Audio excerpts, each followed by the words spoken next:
Hey everybody, Mike B back with another video. I have been making videos in my mom's basement for several years now, and in 2016 I started a series where I just basically list off the top 5 or sometimes top 10 best guns to get in a certain time period in a year. With the ever-changing market, especially with surplus firearms, it's very interesting. This year it's also interesting too because we've got a pretty weird situation going on with the global pandemic and people's reactions to it. But I'm going to keep the video series going because it's one of my most requested and complimented and liked series in all of my series dumb. So, without further ado, let's begin the top 5 guns you should get in 2020. Number 5 on this list might look a little bit familiar to you, as it does to me. We've got the good old AR-15. Now this one's just a kit that I built a while back. I forgot exactly what brand it is, if there is a brand. Anyway, this is a nice little 16-inch barrel carbine configuration AR-15 built on a Poverty Pony. I love those things because they're cheap, they work great, and I don't really give a shit about the roll stamp on there. Anyway, so these are nice because they're compact, they're easy to use, they don't have a lot of recoil. New shooters and people who are smaller in stature really kind of like the compactness and the lightweight platform that is the AR-15 in this kind of carbine configuration. So these were pretty easy to be had. Usually retail, I think I have about $350 into this. So that's what makes it another really good choice too. There's really not much else to say. It's an AR-15, right? So this is number 5 on our list, is going to be the AR-15. Number 4 on our list is another classic. We've got the AR-15.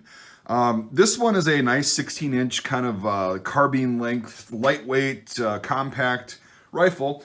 Fires the 5.56 by 45 millimeter cartridge, or some of these are chambered for both 223 and 5.56.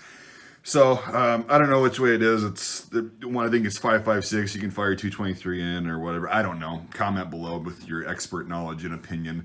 I've never had a problem putting 5.56 in anything or 223 in anything. So, but that's my experience. Not really giving you any kind of tips or advice on that for legal purposes. But anyway, got sidetracked there. Weird. So we've got this nice folding stock, or collapsible stock, rather. It's not really a folding stock.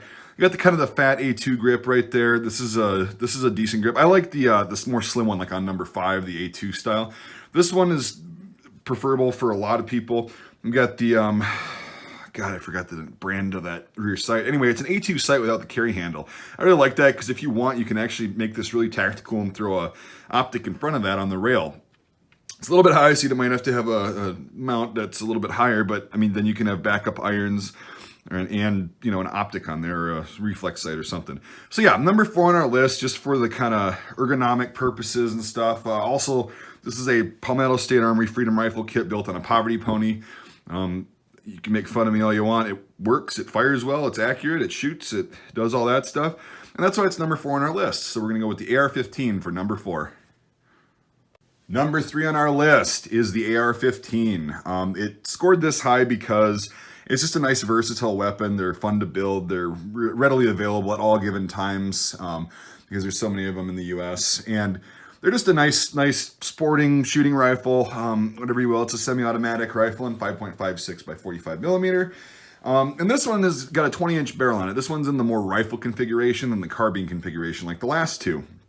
So this is a nice A2 clone. The upper receiver is actually USGI surplus, built on, you guessed it, a Poverty Pony and a newer stock and all that stuff. So it's just basically a really good all-around versatile weapon to stock up on. You can get a lot of these for fairly cheap. These AR-15s are not that expensive, and they're really good for new shooters, people who aren't familiar with firearms, because they don't recoil a lot. They're very accurate. They're really fun to shoot.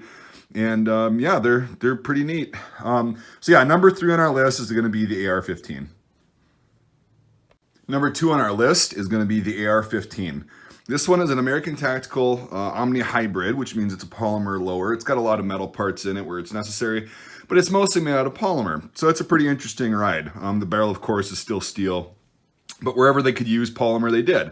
Very interesting rifle. I have not had any problems with it. It was about $350 with the FFL fee and all that stuff. And it handles just like a regular old AR-15, which is what it is. Some people don't like these because they're polymer. Some people have had problems, I guess, but I've never seen any actual proof of it. That doesn't mean it didn't happen, but I like this one. I put several hundred rounds through it. It's accurate, holds zero. It's reliable. I have not had a single malfunction with it. Very interesting weapon. So yeah, this one's got the nice collapsible, or I keep saying collapsible. Or it is collapsible. Jesus, I thought I said folding. God. Anyway, so it's got the nice collapsible stock on there. And I got the nice polymer mag, the Israeli Orlight magazine, which is pretty cool. Those used to be able to be had for about $5 a piece, and everybody thought they were garbage. I, again, have not had a problem with that. So this is kind of a walking ball of anger towards AR fanboys that don't like the polymer stuff, the purists, which is fine. It's your personal preference. But yeah, for the sake of this, nice 16-inch compact, got a red dot optic on there, plus backup iron sights. Great for new shooters, people just getting into the gun ownership field. It's a very pleasant rifle to shoot, and that's why it's number 2 on our list. So number 2 again is the AR-15. Before we get to our number 1 spot, I just want to do an honorable mention. I usually forget these, but this was really a really close one for the 5th place ranking. But I just figured I'd mention it anyway because it deserves to be mentioned. We've got the AR-15. This is a really cool replica of an earlier one that it was called the XM16E1. Obviously, this is a reproduction made by Brownells. Fires great, handles just like the original. The only complaint I really had is the furniture wasn't great, so I ended up putting some original furniture back on there. Anyway, love shooting it. It's a really great weapon for new shooters, people that are just getting into, kind of hoarding weapons and figuring out that gun ownership is a good idea because it's pleasant to shoot, it's easy to handle, and it's a nice, accurate little piece. Ammo is readily available at all times as well, which is nice. So yeah, you go out there the whole day at the range, and you don't have to worry about the shelves being empty with this particular caliber. So yeah, it's a great weapon. So I just figured I'd want to mention the honorable AR-15. And the number 1 choice for a gun you should get this year in 2020 is going to be the AR-15. This made the top spot because it's a great platform. It's really a great rifle for people who are new to the hoarding hobby and collecting, I guess, to actually handle, take out to the range. Very easy to operate, maintain, all that stuff. Very popular. So yeah, nice voice crack. Anyway, so this one's got an optic on it. This isn't required. Try to just get the platform. This is also built on a Poverty Pony, which is interesting, isn't it? It's an original FN upper receiver with or barreled upper, I guess. It was all complete minus the bolt carrier and all that stuff, but that was all assembled, put together with the handguards. Really cool stuff. I took the backup iron sights off so I could get a little bit better position in the relief on the ACOG. But yeah, just the AR-15 is a great weapon. There's so many of them. They're really easy to get, and they're actually really affordable. Magazines are also really affordable. They're about $10 to $20 depending on what you want to get, but I usually just use these cheap surplus ones that are about $10 a piece. So the reason the AR-15 is the top dog this year is just because there's not going to be a lot of them for a while, and this is why you should try and get one, I guess. And if you haven't figured it out so far, this is a satirical video. Because there really are no top 5 guns that you're going to get this year that are not going to be absolutely expensive. It's a repeat sort of the panic of 2012. I don't think it's going to help at all, but I guess people are realizing that it's good to have guns in the time of an absolute crisis. So that's why you're probably going to see some bare shelves for a while. The ammunition situation is growing dire. I don't think it'll be as long, like a couple years, as the last kind of crisis in 2012 and 13.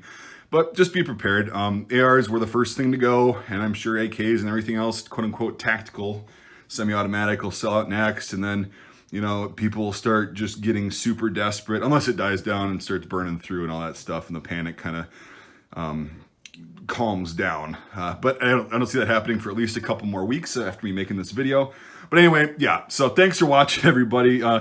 If you can find an AR-15, you don't have one, they're actually a pretty cool weapon to have, but they're going to be a little bit scarce for a while. And if you were not part of this stupid panic and you already had AR-15s, like somebody I know, congrats, you were called crazy and why do you need that many guns and all that stuff for that many years. And then now everybody that was saying that to you is going to probably be asking, hey, do you want to sell me one? Do you want to sell me one, man?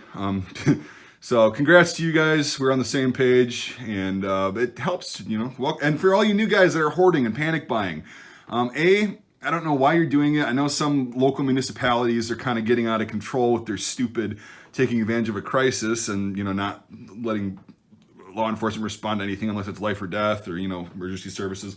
I get that, but I don't think waiting 6 weeks to get an AR-15 shipped because they're so backlogged on orders is going to help you in the interim. Better to have one before this all happens. That's why it's called preparing. It doesn't mean you have to build a bunker and everything, but it helps to have a nice rifle like this. You don't need a bunch like my crazy ass has, but hey, now you see that it's nice to have one. So to all you new gun owners that are hoarding and responsible for this absolute fucking madness right now, welcome to the club. You're going to get a lot of shit for many years because of that, and then the next panic will happen, I guess, and then you'll be part of the old crew that is making videos like this. So anyway, thanks for sitting through this bullshit, everybody. Maybe I'll do a top 5 guns to get in 2020, but as of right now, it's all AR-15s it's looking like. So, all right, again, thanks for watching. If you've made it this far, let me know in the comments below. Also, if you consider supporting my channel on Patreon, ammo is getting expensive and all that stuff, so it helps support the channel out. And I do make other videos besides gun videos. I do make like historical stuff and whatever, and we do some cool stuff on Patreon. It's pretty interactive, do giveaways, and if you get $5 a month or more, you get access to my Discord server, but it's only $1 a month. It's required to buy you in, $12 a year. So anyway, you consider doing that. If not, I totally get it, and I just appreciate you watching. So stay safe out there, everybody. This doesn't need to become a freaking absolute apocalyptic scenario. Just use your heads, use common sense, I guess, is my biggest advice. And hopefully we'll ride through this together, and this is the worst that it'll get. And hopefully AR-15s will be a lot easier to get at the end of the year, because I was planning a couple other builds, but oh well, I guess that can wait. Thanks for watching, everybody. Stay safe, and we'll see you on the next video. That's all I've got on this one. Fuckity bye.